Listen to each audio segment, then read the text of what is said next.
Nagyon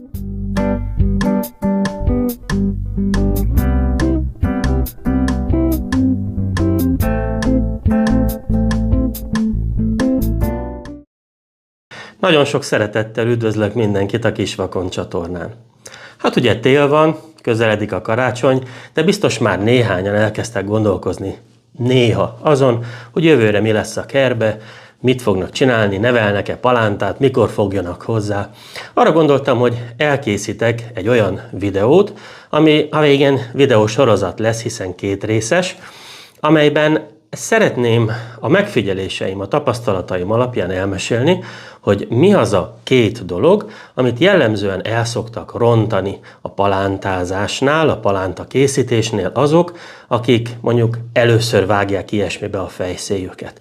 És azért bontottam 2 videóra, 2 részre, mert túl hosszú lett volna, hogy egyszerre mind a 2 dologról beszéljek, úgyhogy most az első részben az időzítésről fogok beszélni. Ez talán a leggyakrabban elrontott dolog, mert az időzítéshez nagyon sok minden hozzátartozik.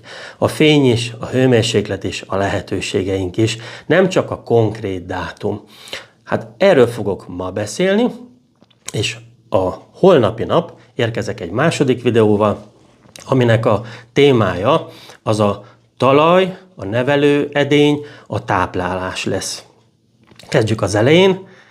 Első rész, időzítés. A jobb megértés véget vegyünk egy konkrét példát. Például ugye a paradicsom palántázása. Rengetegféle környezetbe tehetjük meg, és majd mindjárt megértjük, hogy az időzítésnél ez miért nagyon fontos. Nevelhető ugye ablakpárkányon, a legtöbb ember ugye ezt teszi, egy ablakpárkányon, ahol jellemzően a fényviszonyok azért gyengék, ugye előző videókban már mutogattam, hogy ha valaki megmérné a fényt a párkányán belül, és mondjuk kívül, 25 centivel az üveg túloldalán, akkor azt látná, hogy körülbelül a 10-szeres a fénynek az, ami kint van, az ablakpárkány belső felén levő fényhez képest. Ugye itt jellemzően a hőmérsékletet se tudjuk módosítani, hát ez egy ilyen jellemző 19-22 fok, amennyit az ember a házba szokott tartani. Hát talán ez a legkevésbé optimális palántanevelésre, itt kicsit másképp kell kalkulálni, hogyha ennyink van. De lehet nevelni palántát, paradicsompalántát, akár úgy, ahogy én tettem évekig, egy erre a célra készített palántázó ládában, vagy sátorban, aminek akár fényvisszaverő oldala is lehet. Itt mesterséges palántanevelő fényt tudtam használni, amit ráadásul állítani, szabályozni is lehet. Ha más nem a lámpával, hanem annak a magasságának a beállításával, de jelen esetben én mivel ezt a garázsba tettem, ahol nekem 17-18 fok van, egy kis padlófűtést is beszereltem, ami ugye szabályozható volt szintén, tehát kényem-kedvem szerint tudtam állítani 17 és 24 fok között a hőmérsékletet és a fény erősségét is. De lehet akár egy fóliasátorban, valipiniben, polikarbonát házban is nevelni palántát. Jellemzően ilyenkor azért valamiféle fűtést használunk, főleg talpfűtés a megszokott, de van, hogy a levegőt fűtik egyesek, aztán lehet dupla takarást használni, stb. Tehát itt a fényviszonyok nagyon jók lesznek, hiszen kint vagyunk, és a nap sok fényt biztosít, még akkor is, hogyha koratavasszal még kevesebb a fény, hamarabb van sötét, de azért sokkal több fényünk van, mint amennyi egy ablakpárkányon valaha is lesz, vagy amennyi akár egy mesterséges fény alatt lesz. És gyakran a hőmérséklet is szabályozható. Például egy kis talpfűtéssel itt is akár a 15 és 24-25 fok között is szabályozhatjuk a palántáinknak a hőmérsékletet, ami hatalmas előny.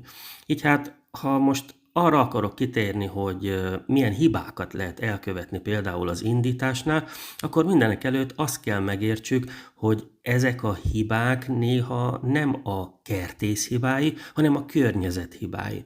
Hiszen a fényviszonyok lehetnek gyengék, lehetnek erősek, és lehetnek szabályozhatóak is. És a hőmérséklet is lehet alacsony, vagy túl magas, vagy akár szabályozható.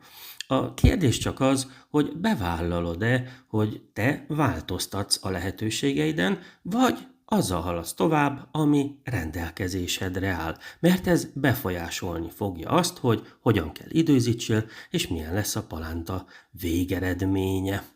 A minőséget elsősorban a fény és a hőmérséklet fogja szabályozni. Tehát pont az, amiről el kell döntsed, hogy hajlandó vagy-e ebbe energiát, akár pénzt belefektetni, hogy ezt tudjad változtatni az igényeknek megfelelően. Ha túl kevés a fény, a palánták meg fognak nyúlni, törekedni fognak a fény felé egyre magasabbra és magasabbra, és ilyen megnyúlt cingár, nem túl jó palántáid lesznek. Ha túl sok a fényed, az is lehet probléma néha, hiszen akár fóliába is egy erős tavaszi napsugár, vagy egy túlerős lámpa is, akár napégést is okozhat. Tehát itt is kell egy közép utat találni, sőt, legjobb lenne módosítani a fényt annak függvényében, hogy épp milyen stádiumban van a növény. Az elején kevésre van szüksége, aztán egyre többre és többre. De ugyanez igaz a hőmérsékletre is. Ha túl alacsony a hőmérséklet, a növények stagnálni fognak, nem növekednek rendesen,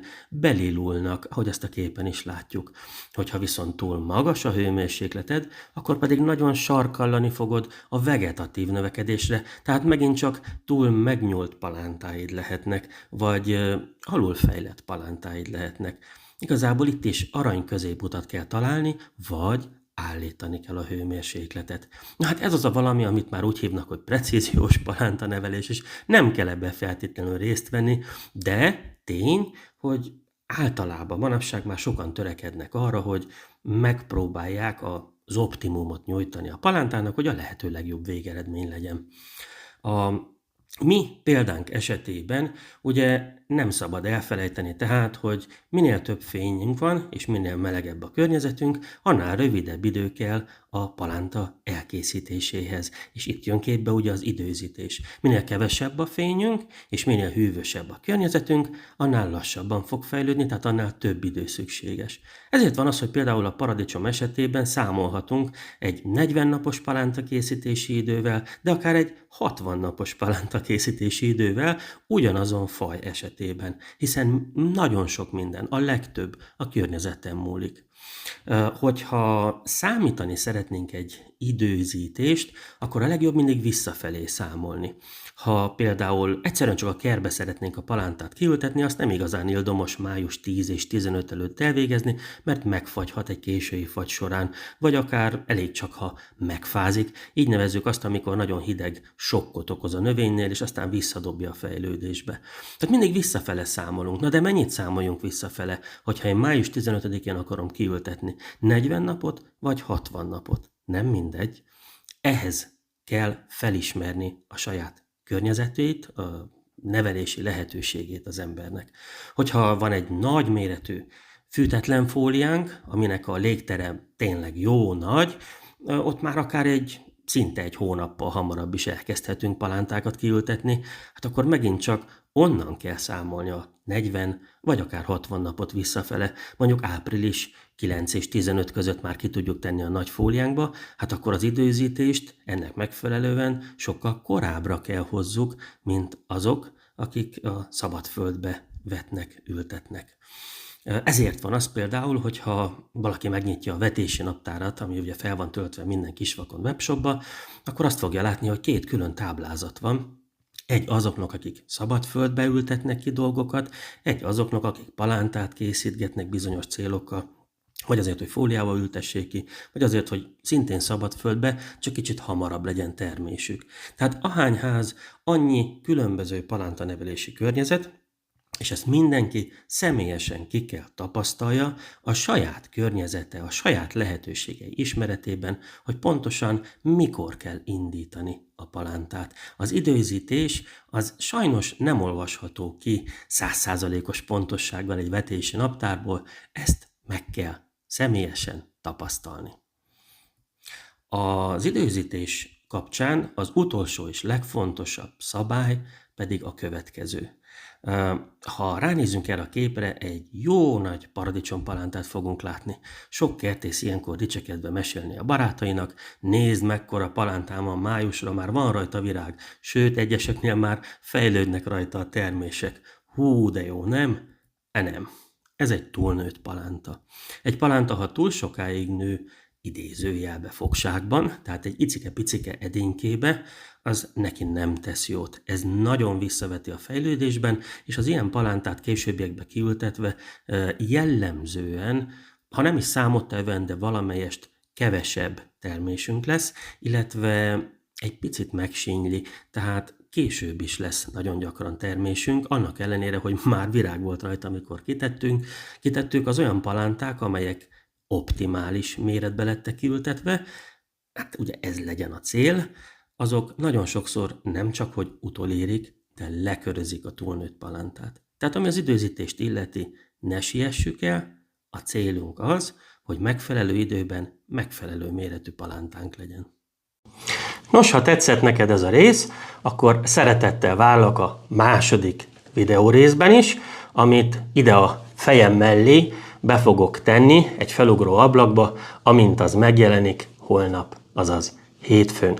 Ha nem szeretnél lemaradni, vagy most még nincs az ablak, ott azt jelenti, hogy ma töltöttem fel ezt a videót, akkor fel lehet iratkozni a csatornára, és akkor értesítést kapsz, valahányszor egy új videó jelenik meg a Kis Vakond csatornán. Köszönöm a figyelmet, viszontlátásra!